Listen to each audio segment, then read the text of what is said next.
سلامونه ملګرو په شپږیزه لیګ کې د رحمت شاه لوبډلې بوست ډیفینډر د ابراهیم زدران لوبډلې مس اینک نایټس ته یو ډېر غټ شکست ورکړی دی چونکې په دې میچ کې ابراهیم زدران په خپله نو کپتانیه بل چاله ورکړې وه خپله هغه ډراپ په دې میچ کې خو د هغه لوبډلې ډېر خراب پرفارمنس کړی دی د بوست ډیفینډر د رحمت شاه د لوبډلې په مس اینک د ابراهیم زدران دی په لوبډلې 204 رنزونه کړي وو چې د ابراهیم زدران دی لوبډلې ورپسې صرف او صرف 104 رنزونه جوړ کړي دي او ټوټل ټیم آوټ شوی دی 22 رنزونه سوري 22 رنزونه ورپسې په جواب کې په 204 رنزونو چې اسکولو کې 22 رنزونه ورپسې د ابراهیم زدران لوبډلې جوړ کړي دي د بوست ډیفینډر د رحمت شاه د لوبډلې د طرفې درویش رسولي ډېر زبردست بیټینګ کړی دی په 29 بالونو باندې شپږ اویا رنزونه هغه جوړ کړي دي او ورسره اجاز احمدزی چې کوم دی د ورسره په 29 بالونو باندې 15 رنزونه جوړ کړي دي دی ورسره ښه سکور کړی دی د سکور په وجه باندې د بوست ډیفینډر لوبډلې د رحمت شاه لوبډلې 204 رنزونه کړي دي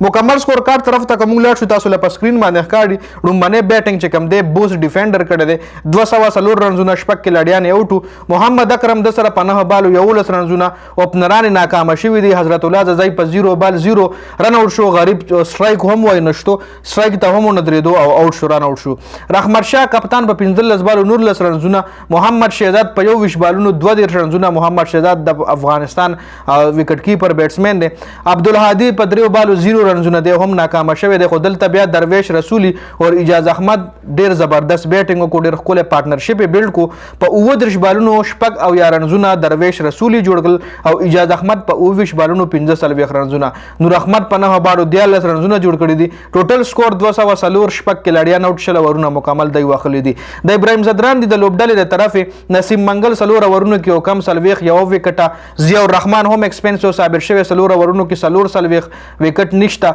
عبدالرحمن سلور اورونو کې یو کم 50 یو وکټه خلیل ګورباس سلور اورونو کې سلور درش درې وکټې او عبد الله تراخیل سلور اورونو کې سلور درش وکټ یو هم نه ترلاسه کړی جی مس اینک نایټس والا په 204 رنز چې سکول کې چې کله خپل بیټینګ شروع کو نو دای بیټینګ ناکامه شوی کمپلیټلی ابراهیم زدران خپل ډراپ نوید عبید 2 اورونو کې 2 بالو باندې سلور رنزونه یوسف شاه په 2 بالو 1 رنز وفی الله تراخیل په 1 بالونو 3 رنزونه چونکې د 30 بیټینګ کوي خو د هم نن رانه بال گیم کړی دی